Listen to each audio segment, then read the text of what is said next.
Bonjour à toutes et à tous et bienvenue sur Chafouiner, votre chaîne du partage de la passion du cinéma et de la pop culture pour une vidéo avis et critique sur Esther 2, les origines, ou de son titre VO Orphan First Kill, sorti le 17 août 2022 dans les salles obscures. C'est un film de William Brent Bell avec dans les rôles principaux Isabelle Fuhrman qui reprend son rôle de Esther 13 ans après le premier film. Également au casting et à l'affiche, Julia Stiles et Rosie Sutherland dans les rôles de Tricia Albright et Allen Albright. Esther 2, les origines, ou Orphan First Kill, un film qui se présente avec le synopsis que voici. Esther revient. La saga terrifiante se poursuit dans cette préquelle palpitante. Après avoir orchestré une brillante évasion d'un établissement psychiatrique, Esther se rend en Amérique en se faisant passer pour la fille disparue d'une famille aisée.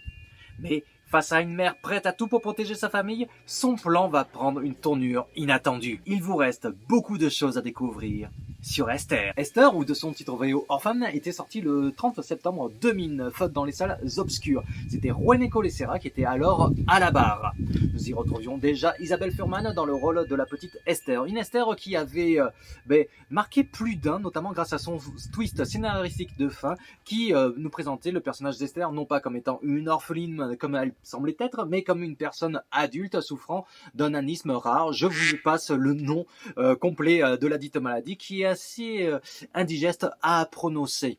C'est donc 13 ans plus tard que nous retrouvons Esther, cette fois avec à la barre William Brent Bell qui a réalisé le film The Boy. Je vais pas m'étaler sur ce film-là que je n'ai absolument pas aimé. Et je vais être franc, lorsque j'ai vu au générique le nom du réalisateur William Brent Bell, j'ai été assez surpris parce que au final, ce Esther 2, je l'ai beaucoup apprécié.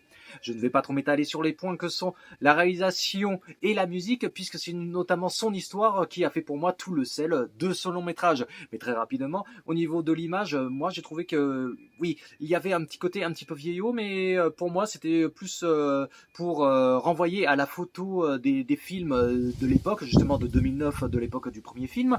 Et il y a quelques petits éléments de réalisation par-ci par-là qui n'étaient pas trop déplaisants, notamment un plan séquence qui permet de suivre le personnage de Lina, le vrai nom de Esther, lorsqu'elle s'enfuit de l'asile, peut-être même une petite allégorie face à un rat avec qui elle se lie entre guillemets d'amitié, mais bon, je ne vais pas trop m'étaler là-dessus, puisque bon, on peut peut-être voir aussi l'image comme quoi Esther est un peu en soi un rat qui essaye de profiter des autres, de se nourrir des autres.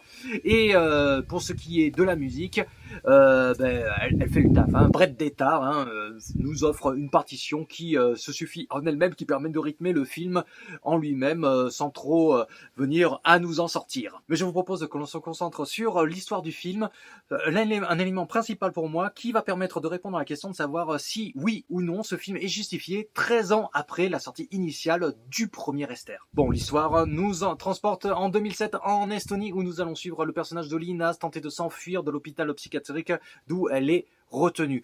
Il nous est présenté assez rapidement une art thérapeute, qui semble être au premier abord le personnage que l'on va suivre ou pas. Ça, je vous laisse le découvrir, puisque dans un sens, la suite de mon propos va répondre à cette question, puisque quand même Lina va réussir à s'échapper, comme c'est présenté dans le synopsis, pour se greffer, s'incruster dans une famille américaine qui a perdu sa fille Esther, qui a été enlevée, et de par sa ressemblance avec la petite disparue, c'est ce qui va permettre à Lina de prendre l'identité de Esther Albright et de poser pied aux États-Unis. Là où on aurait pu craindre un schéma narratif semblable au premier film, où on aurait suivi une Esther qui parasite petit à petit les liens familiaux de la famille Albright, un twist scénaristique en milieu de film va rabattre les cartes.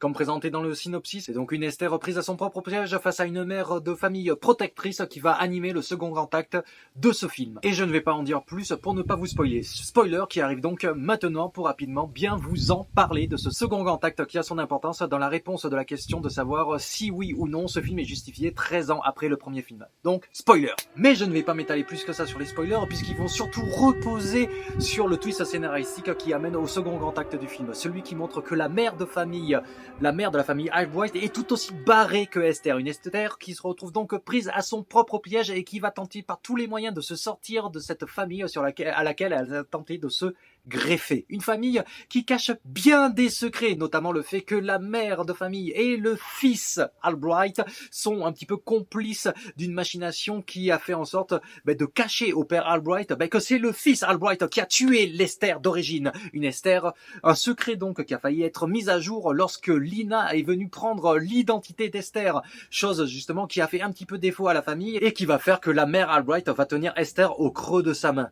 Bon, ça ne va pas empêcher toutefois des relations assez particulières de se créer entre Esther et papa Albright, notamment cette relation un petit peu amour paternel, un petit peu chelou, comme on avait pu le voir dans le premier film, qui est ici à nouveau présenté à l'écran.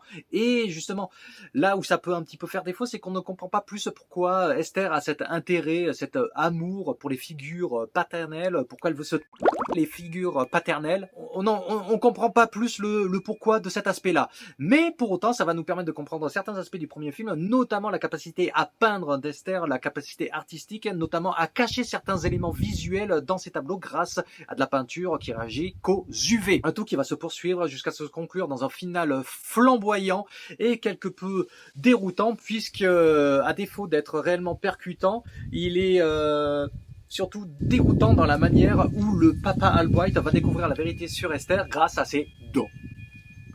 J'avoue que c'était un petit peu facile. Et j'en ai pas plus à dire sur les spoilers. Donc, pour répondre à la question de est-ce que ce film est justifié 13 ans après le premier film? Dans un sens, oui, puisqu'il permet justement de nous mettre à la place, de découvrir un petit peu plus le personnage d'Esther. Là où le personnage d'Esther était plus une menace, un personnage que l'on pouvait venir à craindre dans le premier film, ici on apprend un petit peu plus à la connaître, à comprendre un petit peu ses sentiments, même si sur certains aspects scénaristiques, comme j'ai pu l'expliquer dans les spoilers, il y aurait eu certains éléments qui auraient été mérités d'être un peu plus développé, notamment justement cette fascination pour les darons qu'elle a. Et ça, c'est pas spoilant. Donc, oui, ce film est tout de même justifié, et justement, on peut comprendre qu'elle arrive 13 ans plus tard, puisqu'au final, s'il était arrivé un petit peu plus tôt dans la production des films, j'aurais dit qu'il serait arrivé trop vite. Là, au moins, certes, ça permet de surfer sur la vague, sur le succès qu'a eu le premier Esther, mais ça apporte quelque chose. Pour autant, est-ce qu'il faudrait un Esther 3? Est-ce qu'il faudrait continuer la franchise ou quoi que ce soit? À moins peut-être de proposer des spin-offs sur d'autres orphelins, d'autres petites choses de ce genre-là. Sinon, je pense qu'il faudrait arrêter la série là. Les 2 films se suffisent à eux-mêmes. Il ne faut pas en faire des caisses supplémentaires.